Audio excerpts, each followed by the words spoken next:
आज वैक्सीनेशन सबसे ज्यादा अगर गांव के अंदर हुआ है तो आप तो कितने गर्व से आकर ये कहते हैं।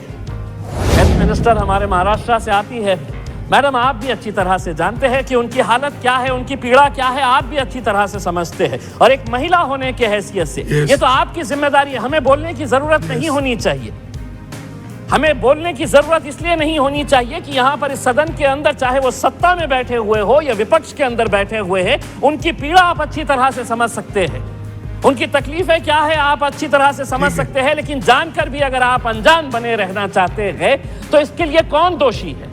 मैं आपसे हाथ जोड़कर यह अनुरोध करना चाहूँगा कि एक बहुत जिम्मेदारी का काम ये लोग कर रहे हैं।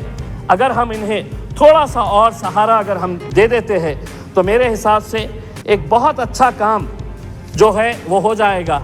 मैं मैडम आपको ये बताना चाहता हूँ कि पिछले साल सारे मराठी चैनल्स के ऊपर एक खबर आई थी कि आंगनवाड़ी सेविकाएं जितनी भी है उनको सरकार ने, महाराष्ट्र सरकार ने मोबाइल फ़ोन दिया था, वो चलता ही नहीं था।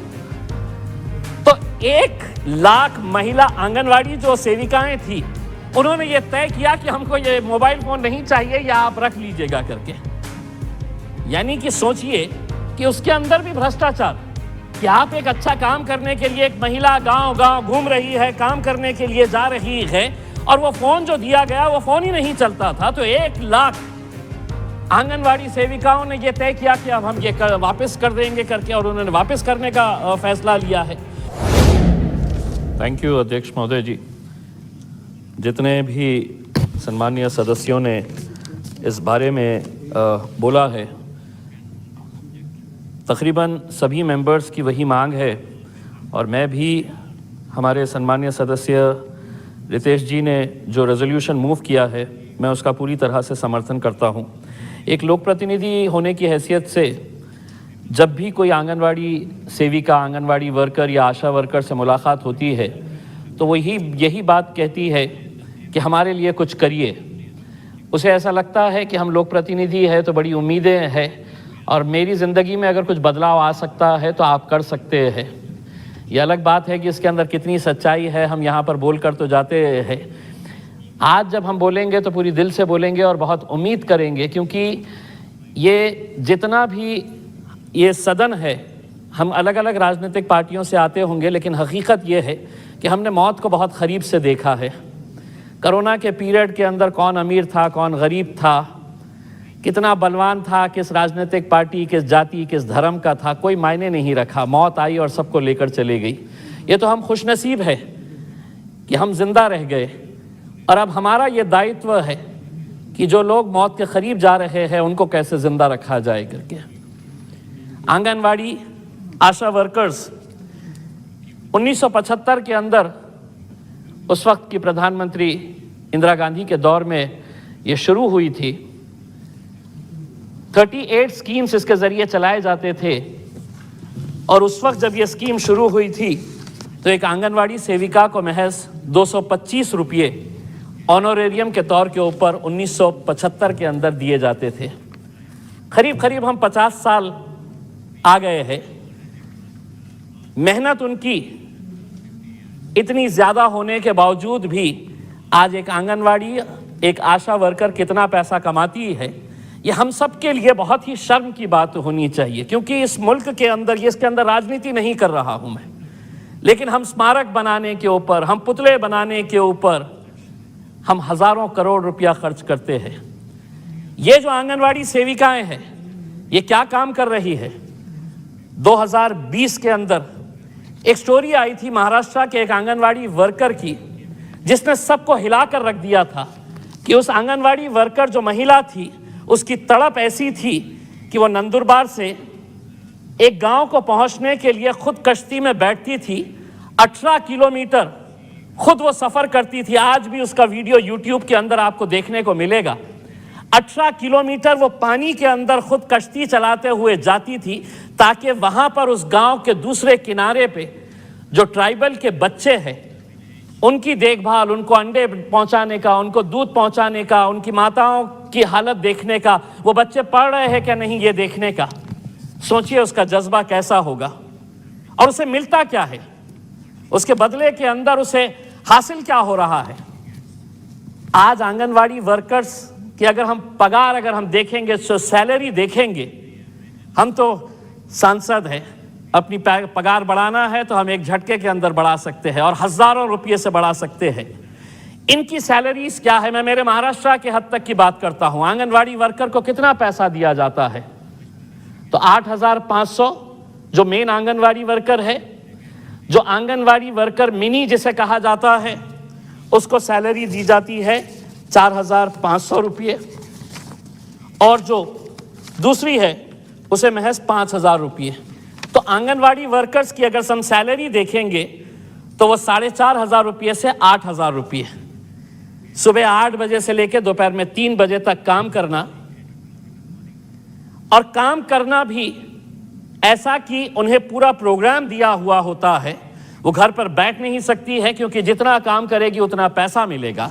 अब मेरा ये कहना है, अगर यही महिला अगर मजदूरी करने निकलती है, अगर बांधकाम के ऊपर जाकर वो सिर्फ मिट्टी उठाने का काम करती है, वो ईंटें यहां से वहां पहुंचाने का अगर काम करती है, तो उसे कम से कम रोज के 400 रुपये से 600 रुपये मिलते हैं, यानी कि महीना उसे 12,000 रुपये से लेकर 16,000 रुपये उसकी कमाई हो सकती है। लेकिन आज अगर इतनी सारी महिलाएं इस जज्बे के साथ आ रही है कि मैं एक सेवा का काम करने के लिए जा रही हूं, मैं बच्चों को जिंदा रखने का काम करने के लिए जा रही हूं, और हम उसे महज 4,000, 5,000, 6,000 रुपये दे रहे हैं, तो कहीं ना कहीं हम सिर्फ उस सेविका के साथ नहीं, हम ये बता रहे हैं कि जितने बच्चे अपनी अगर उनकी किस्मत है वो जी लिए तो जी लिए, जो मर गए तो मर गए। हम इस हिसाब से उनको दे रहे हैं कि हम तो तुमको बुला रहे हैं, हम इतना पैसा देंगे और तुम ये काम करना है करो। आज जब ये सदन शुरू हो रहा था, अध्यक्ष महोदय, मैंने जिला परिषद के कुछ अधिकारियों को बुलाया इसका एक रिव्यू लेने के लिए कि आखिर में क्या है करके। मैंने एक अधिकारी से पूछा कि हमारे जिले के अंदर चाइल्ड मॉर्टेलिटी क्या है करके, तो उसका तुरंत जवाब था बहुत कम है। मैंने कहा मदर मॉर्टेलिटी कितनी है जो प्रेगनेंसी के दौरान बच्चा पैदा करते वक्त या प्रेगनेंसी के दौरान मर जाती है? तो उसने मुझे आंकड़ा बताया और उसने कहा कि बहुत कम है। तो मेरा जवाब उसको यह था कि अगर एक भी अगर मरता है, एक बच्चा भी अगर पैदा होकर मरता है, या एक मां भी अगर प्रेगनेंसी के दौरान अगर मरती है, तो वो हमारे लिए हम उसके लिए दोषी है। परसेंटेज कम हो रहा है। हम पिछले टाइम हमारे पास 50 महिला मरी थी, अब 40 मर रही है। पिछले टाइम 100 बच्चे मर रहे थे, अब 80 मर रहे हैं, उनकी जान जा रही है। मेरे हिसाब से एक एक बच्चे के लिए आज मैं केरला गवर्नमेंट का, पौंडीचेरी गवर्नमेंट का और गोवा की गवर्नमेंट का, जब हमने ये हिसाब लगाया कि महाराष्ट्र इतना प्रगतिशील राज्य होने के बावजूद क्या वजह है कि आप इतना कम पैसा दे रहे हैं, तो हमको पता चला कि केरला ने सुओ मोटो इन आंगनवाड़ी वर्कर्स की पगार, इनकी सैलरी बढ़ाकर 15,000 रुपये कर दी है। पौंडीचेरी और गोवा सबसे ज्यादा पैसे देता है आंगनवाड़ियों को। महाराष्ट्र सरकार की क्या ऐसी दुविधा है कि वो पैसा एक अच्छे काम के लिए नहीं दे सकते हैं? और कितना मांग रहे हैं? अगर उनको 5,000 रुपये है तो क्या हम उन्हें 10,000 रुपये पगार नहीं दे सकते हैं? आज उन्हें हम क्यों सिर्फ एक ऑनरेरियम के तौर के ऊपर दिया जा रहा है?